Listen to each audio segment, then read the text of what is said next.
한 절의 말씀을 우리 함께 다 같이 합독하도록 하겠습니다.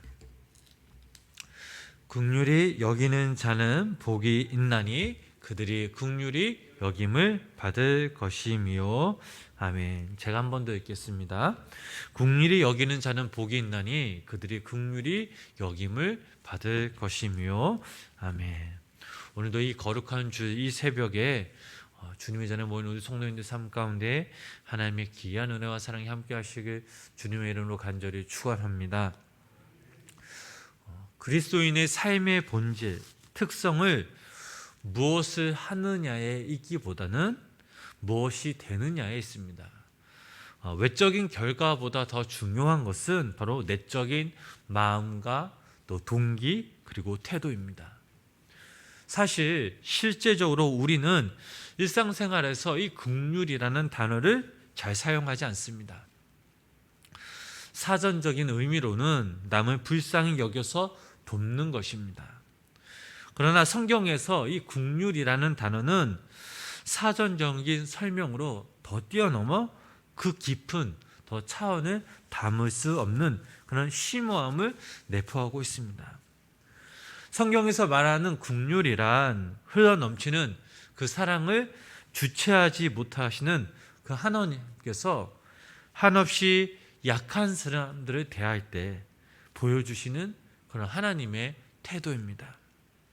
이 말은 성경의 그 내용에 따라 인자와 또 자비와 또 사랑과 또 불쌍히 여김 등 다양하게 번역되고 있습니다. 그만큼 폭이 넓고 심오한 뜻을 가진 단어입니다. 하나님이 저희들을 보실 때 어떤 마음을 가지실까요? 할 수만 있다면 우리의 상황 가운데 날마다 개입하시고 또 우리가 느끼고 행동하고 경험하는 모든 일에 동참하시어 우리를 돕고 싶어 하시고 이해하고 싶어 하십니다. 이것이 저희들을 향한 하나님의 마음이자 긍휼입니다. 이 세상에서 우리들을 긍휼히 여기시는 분은 하나님밖에 없습니다. 왜냐하면 하나님은 실제로 우리와 동일시 하셨기 때문입니다.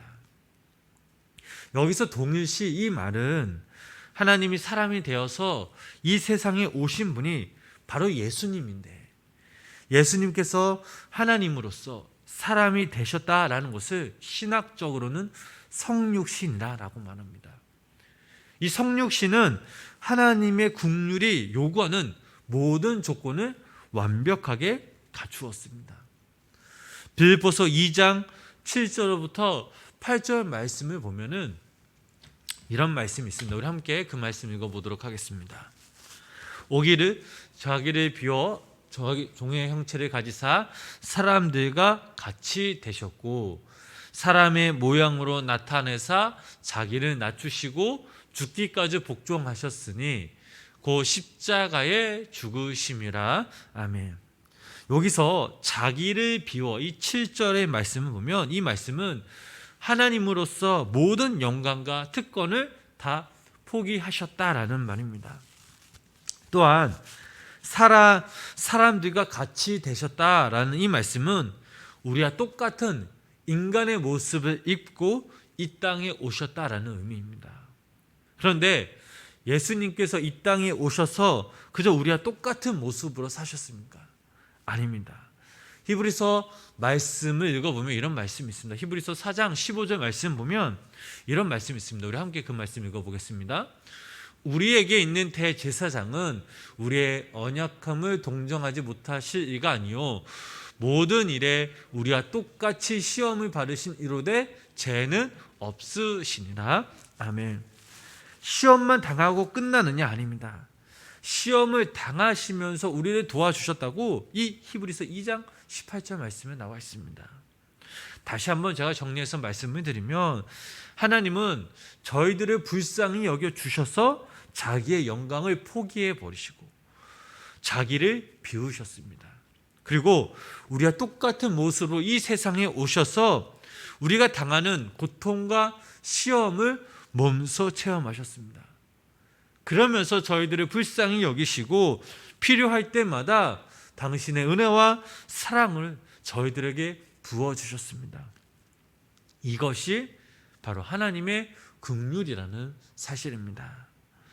이처럼 하나님의 긍휼은 말로 다 설명할 수 없는 어떠한 대단한 의미를 가지고 있습니다. 자, 그렇다면 하나님이 우리를 이처럼 사랑하시고 긍휼히 여기시는데 과연 우리들은 우리의 이웃을 얼마나 긍휼히 여기고 있냐? 이게 참 우리에게 중요한 문제입니다. 말은 쉽게 할 수 있지만 우리가 막상 실천하려고 하면 어려움을 느낄 때가 참 많이 있습니다. 누군가가 어려움에 처해 있을 때에 한두 번 옆에 있으면서 함께 마음 또 함께 아파주고 또 도와주는 일은 가능할지 모릅니다. 그러나 계속해서 우리가 도움을 주어야 하는 그런 이웃이 있다면 내가 그의 처지가 되어서 지속적으로 나의 것을 나누며 함께 고통을 감수한다라는 것은 정말 지극히 대단히 어려운 일입니다. 더군다나 요즘 우리가 사는 이 세상은 어떻습니까? 이기주의입니다. 극심한 이기주의죠. 부모나 혹은 친척 또 친구들, 우리 주변의 지인들이 우리에게 손해를 줄 것 같으면 과감하게 우리가 그들을 외면하고 얼굴을 돌리는 그런 세상이 되어버렸습니다. 이런 세상 가운데 주님이 말씀하시는 이 긍휼을 우리가 실천할 수 있을까요? 어떤 면에서는 정말 이론적으로 볼 때는 불가능해 보입니다. 그럼에도 불구하고 주님은 오늘 저희들에게 말씀하고 계십니다. 주님은 할 수 없는 일을 저희에게 명령하시지도 않습니다. 할 수 있기에 저희들에게 명령하시고 순종하길 원하고 계십니다. 하나님께서는 어떤 말씀을 하시든지 반드시 먼저 우리가 순종할 수 있도록 그 여건을 마련하신 후에 그 일을 진행시킨다는 그 사실을 우리는 잊지 말아야 합니다. 저희들은 단 한순간도 하나님의 긍휼 없이는 살아갈 수 없는 사람들입니다. 아마 여러분들도 마찬가지지만 저 역시 자주 드리는 기도가 있다면 하나님, 저를 불쌍히 여겨주시옵소서. 저는 나약하고 하나님 없이는 단 하루도 살아갈 수 없는 그런 연약한 존재입니다 라고 기도를 합니다. 세상을 보시기 바랍니다. 얼마나 악합니까? 하나님께서 우리를 긍휼히 여기시지 않고 인도하시지 않는다면 우리는 하루하루 안심하고 살 수 없는 그런 세상이 되어버렸습니다. 하나님께서 저희들을 불쌍히 여기시고 긍휼히 여기시기에 오늘 이 시간 우리가 이 자리에 모여서 우리가 하나님께 예배 드릴 수 있는 것입니다. 하나님의 긍휼이 여러분의 삶 가운데 있음을 믿으시기를 바랍니다. 이렇게 저희들은 하나님께로부터 긍휼을 잊고 살아가기에 이제 우리들도 다른 그 누군가에게 긍휼히 여길 수 있어야 합니다. 내가 하나님의 은혜를 알았기에, 내가 그 하나님의 긍휼을 맛보았기에 가능한 것입니다. 그렇다면 여기 모인 우리가 어떻게 해야 예수님처럼 긍휼히 여기는 자가 될 수 있을까요? 예수님의 형상을 따르면 됩니다. 참 쉽고 어려운 답이죠. 예수님이 이 땅에 오셔서 저희들에게 몇 가지 보여주신 그런 장면들이 있습니다. 첫 번째로 예수님은 구원을 받지 못하는 그 사람들을 불쌍히 여겨주셨습니다. 마태복음 9장 36절 말씀을 읽어보면 이런 말씀이 있습니다. 우리 함께 읽어보도록 하겠습니다. 무리를 보시고 불쌍히 여기시니 이는 그들이 목자 없는 양과 같이 고생하며 기진함이라. 아멘. 예수님이 이 땅에 오셔서 세상의 사람들을 보셨을 때에 신분에 상관없이, 빈부에 상관없이 마음속에, 그 삶 속에 하나님을 모시지 않고 사는 사람들이라면 누구나 이렇게 심히 불쌍히 여김을 여기셨습니다. 목자가 없어서 어디로 가야 할지 모르나 방황하는 그 자들이 고생하며 헤매는 그 자들을 보시면서 양처럼 보셨다라고 하셨습니다. 이것이 바로 예수님의 긍휼입니다.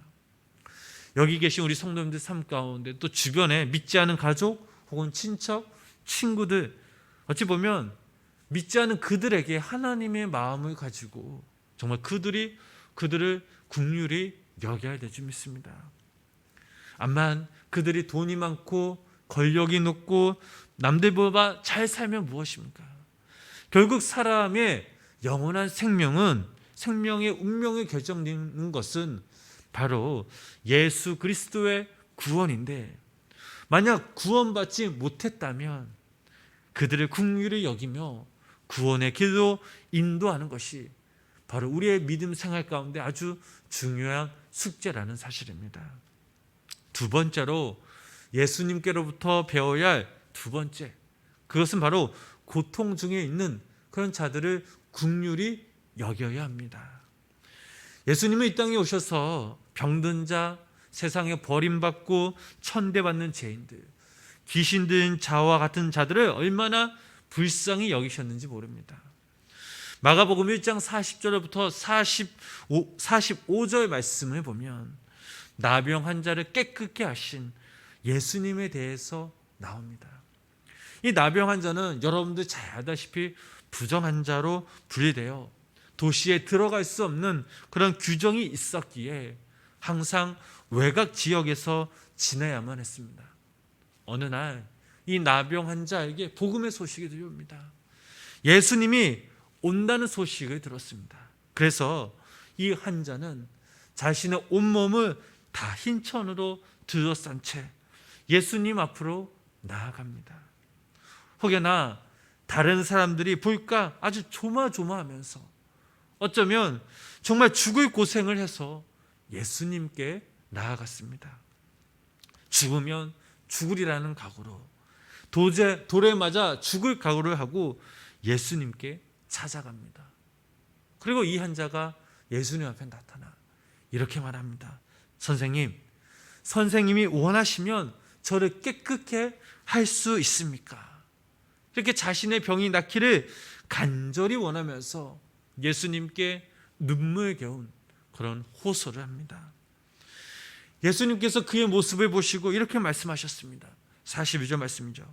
예수께서 불쌍히 여기사 손을 내밀어 그에게 대시며 이르시되 네가 원하나니 깨끗함을 받으라 하시는, 이 말씀을 예수님께서 하시자마자 그 환자는 깨끗하게 병고침을 받았습니다. 성경을 보면 예수님이 세상에서 고통당하며 괴로움당하는 그런 많은 자들을 얼마나 불쌍히 여기셨는지 모릅니다. 오늘날 이 땅에 사는 우리들에게도 이런 긍휼의 마음이 필요합니다. 우리의 눈높이를 조금 더 낮추고 우리 스스로 좌우로 한 번씩 살펴보면서 정말 예수님의 긍휼을 애타게 기다리는 그런 사람들이 너무나 많다라는 사실을 우리는 알 수 있습니다. 여기 계신 우리 저와 여러분들이 이런 예수님의 긍휼한 마음을 가지고 살아가실 때에 정말 그리스도의 사랑이 필요한 그곳에 그 사랑을, 그 하나님의 마음을 나누시길 주님의 이름으로 간절히 소망합니다. 예수님은 긍휼을 베푸는 자, 긍휼을 여기는 원하는 자에게 행복을 약속하셨습니다. 긍휼을 여기는 자가 행복한 데 그 이유가 있습니다. 긍휼히 여기는 마음은 바로 내 마음이 아니라 하나님의 마음, 바로 예수님의 마음이기 때문입니다. 긍휼히 여기는 자가 바로 예수님의 마음을 가지고 이 땅에서 살아갈 수 있습니다. 또한 예수님의 마음은 평안한 마음입니다. 예수님 마음 안에는 이기심과 불평과 갈등이 일어나지 않습니다. 그래서 여기 우리 성도님들이 이런 예수님의 마음을 소유하실 때에 예수님의 참된 평안이 여러분의 삶 가운데 거하시길 주님의 이름으로 간절히 축원합니다. 우리 성도님들은 하나님으로부터 정말 구원을 받을 때에 값없이 조건 없이 받았습니다. 그러나 구원받은 그 다음에 하나님의 긍휼을 얻으려면 반드시 조건적이어야만 했습니다. 누가복음 6장 38절 말씀을 보면 이런 말씀이 있습니다. 우리 함께 그 말씀 읽어보겠습니다. 주라 그리하면 너희에게 줄 것이니 곧 후이되어 누르고 흔들어 넘치도록 하여 너희에게 안겨주리라. 너희의 헤아리는 그 헤아림으로 너희도 헤아림을 도로 받을 것이니라. 아멘. 이 말씀은 우리가 먼저 주고 먼저 불쌍히 여기고 먼저 구제하고 먼저 도와주면 그때 하나님께서 우리를 도와주신다는 말씀입니다. 하나님께서 국률을 받고도 남을 국률이 여기지 않는다면 그때부터는 하나님께서 얼굴을 돌리신다는 것입니다.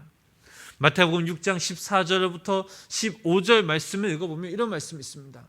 너희가 사람의 잘못을 용서하며 너희 하늘 아버지께서도 너희 잘못을 용서하시려니와 너희가 사람의 잘못을 용서하지 아니하면 너희 아버지께서도 너희 잘못을 용서하지 아니하시리라. 아멘. 누군가를 용서하지 않으면 하나님도 용서하지 않으시겠다는 것입니다. 이미 하나님의 긍휼을 잊고 구원받은 사람이 계속해서 하나님의 긍휼을 알기 위해서는 우리가 먼저 용서를 베풀자는 말씀입니다. 혹시 여러분들 삶 가운데 아니 생명남게 모든 성도의 마음 가운데 미워하는 그런 사람이 있다면, 용서하지 못하는 그런 사람이 있다면 주님의 긍휼로 하나님의 사랑으로 그들을 용서하며 사랑하며 살아가시길 부탁을 드립니다. 이것은 쉽지 않습니다. 때로는 오랜 시간이 걸리기도 합니다. 그러나 우리가 하나님의 자녀로서 포기하지 않고 정말 그 사람을 위해서 기도할 수 있는 넉넉한 마음, 정말 사랑하며 품을 수 있는 그 마음을 가질 때에 하나님께서 저희에게 누구누구야 참 잘했다, 역시 너는 내 자녀답구나 라는 그런 하나님의 음성을 들으시기 간절히 바랍니다. 긍휼은요 실천해야 합니다. 우리가 긍휼을 실천할 때 하나님께서 저희들을 더 불쌍히 여기십니다. 하나님이 저희들 긍휼히 여기신다면 우리가 얼마나 행복한 사람이 되겠습니까? 평안할 때나 우리가 고난 중에 있을 때에 항상 하나님께서 우리와 함께하여 주시고, 또한 내가 누구를 두려워하며 무서워하겠습니까? 이 세상 그 누구보다 우리는 하나님의 긍휼로 인해 정말 참된 평안을 얻고 참된 복을 얻는 사람이 될 줄 믿습니다. 생명나무교회 모든 성도님들, 특별히 여기 모인 우리 성도님들이 예수 그리스도 안에서 진정 행복하게 원하신다면 이제 오늘부터라도 우리가 긍휼을 베푸시기를 바랍니다. 말씀을 정리합니다. 오늘날 우리가 살아가는 이 세상은 참으로 매정합니다. 더럽고 악한 죄가 난무하며 우리 주변에 정말 그 죄들이 우리를 유혹하며 우리 쉽게 공경에 빠뜨리곤 합니다. 우리가 이 땅에 오늘날 그리스도인들과 교회는 세상의 핍박의 대상이며 정말 손가락질 받는 그런 세상이 되어버렸습니다. 어떻게 해야 될까? 먼저 우리 스스로가 그것을 외면하는 것이 아니라 도리어 우리가 먼저 주님 앞에 회개하면서 정말 우리가 하나님의 사랑으로 하나님의 긍휼을 이 사회에 베풀고 고통 가운데 절망 가운데 빠져있는 우리 주변에 많은 사람들을 정말 하나님의 사랑으로 그들을 위로하며 섬겨야 될 줄 믿습니다. 무엇보다 여러분들 삶 가운데, 가정 가운데 남편이 있다면, 또 아내가 있다면 먼저 남편과 아내를 위해서 우리가 긍휼히 여겨야 될 줄 믿습니다. 자녀와 부모님을 긍휼히 여기시기를 바랍니다. 또한 우리 성도님들 서로 긍휼히 여기시기 바랍니다. 우리가 작은 것부터 우리 스스로 실천하게 되면, 내 주변에 있는 먼저 사람들에게 하나님의 긍휼을 베푼다면 이제 하나님께서 우리에게 먼저 더욱더 우리를 긍휼히 여기시며 복의 복을 주신다는 사실입니다. 오늘부터라도 하나님의 자녀된 우리가 먼저 실천할 때에 우리가 이 말씀을 붙잡고 또 기억하면서 하루하루 우리가 살아가는 이 삶 가운데 하나님의 긍휼을 여겨 그 긍휼을 맛보며 하나님의 그 긍휼을 많은 사람들에게 나누는 귀한 성도님들 되시길 주님의 이름으로 간절히 축원합니다. 기도하시겠습니다. 하나님 아버지, 오늘도 이 거룩한 이 주일 새벽에 정말 우리가 주님의 전에 모여서 우리가 함께 예배하게 하시며 감사를 드립니다. 하나님, 오늘도 이 시간 우리가 주님께 고백합니다.